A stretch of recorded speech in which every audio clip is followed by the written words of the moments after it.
السلام علیکم ورحمۃ اللہ وبرکاتہ۔ الحمد للہ رب العالمین والصلاة والسلام على سید الانبیاء والمرسلین، اما بعد فاعوذ باللہ من الشیطان الرجیم، بسم اللہ الرحمن الرحیم۔ ما رأيت منظرا قط إلا والقبر أفظع منه، إن القبر أول منزل من منازل الآخرة، فإن نجا منه فما بعد والأثر منه۔ اما بعد، حضرات، میں آپ لوگوں کے سامنے جس عنوان پر لب کشائی کرنا چاہتا ہوں وہ ہے عذاب قبر۔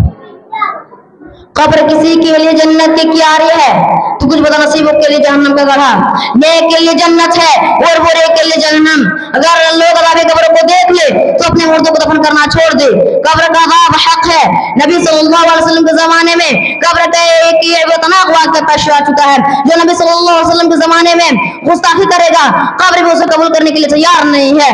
اللہ تعالیٰ کا ارشاد ہے، ان القبر اول منزل من منازل الاخرہ فإن نجا منه فما بعد والأثر منه۔ آخرت کی منزلوں میں سب سے پہلی منزل قبر ہے۔ اگر اس سے نجات مل گئی تو اس کے بعد کی منزل سے کہیں زیادہ آسان ہوگی، لیکن اگر اس سے نجات نہ ملی تو اس کے بعد کی منزل اس سے کہیں زیادہ سخت ہوگی۔ حضرت عثمان غنی رضی اللہ عنہ نے فرمایا، ما رأيت منظرا قط إلا والقبر أفظع منه، میں نے قبر سے زیادہ خوفناک کوئی منظر نہیں دیکھا۔ حضرت اسماء بنت ابی بکر رضی اللہ عنہا ارشاد فرماتی ہے کہ جب محمد صلی اللہ علیہ وسلم اپنے خطبہ میں فتنہ قبر کا ذکر کیا تو اس طرح سے فرمایا کہ دہاڑے مار مار کر لوگ رونے لگے۔ اس قدر قرآن برپا ہوا کہ میں بات نہیں سمجھ سکی کہ کیا معاملہ ہوا۔ جب سکون ہوا تو میں نے اپنے قریب ایک آدمی سے پوچھا کہ حضور نے کیا فرمایا۔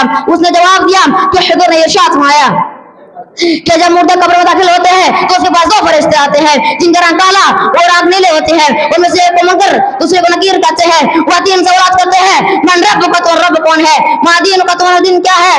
ما کنت تقول فی هذا الرجل المحمد، تو محمد صلی اللہ علیہ وسلم کے بارے میں کیا عقیدہ رکھتے تھے؟ اگر نہیں مانتا ہوتا تو جواب دیتا ہے، میرا رب اللہ ہے، میرا دین اسلام ہے، میرے نبی جناب محمد رسول اللہ صلی اللہ علیہ وسلم ہے جنہیں اللہ نے حق کے ساتھ مبعوث کیا تھا، لہذا اس کے لیے جنت کا فرش، جنت کا لباس اور جنت کا دروازہ کھول دیا جاتا ہے۔ لیکن چغل خوری، زناخواری، اللہ کے نافرمان کرنے والے، جوا کھیلنے والے سوال کے جواب میں یہ کہیں گے، ہاں لا ادری، ہائے میں افسوس نہیں جانتا، میں افسوس نہیں جانتا۔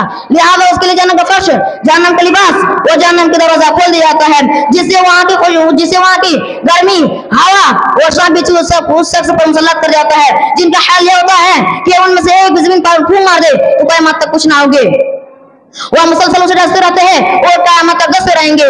اور فرمایا، ان القبر اول منزل من منازل الاخرہ فإن نجا منه فما بعد والأثر منه وإن لم ينجا منه فما بعد والأثر منه۔ میت کے پیچھے تین چیزیں آتی ہے، ان میں سے دو لوٹ آتی ہے اور ایک ساتھ رہ جاتی ہے، اس کے رشتہ دار، اس کا مال اور اس کا عمل جاتا ہے، اس کے رشتہ دار اور اس کا مال واپس آ جاتا ہے اور عمل ساتھ رہتا ہے۔ یہی سے میں اپنی تقریر ختم کرنا چاہتا ہوں۔ پیارے اللہ ہم تمام مسلمانوں کو عذاب قبر سے بچائے اور جنت الفردوس میں داخل ہونے کی توفیق عطا فرمائے۔ آمین۔ وآخر دعوانا الحمدللہ رب العالمین۔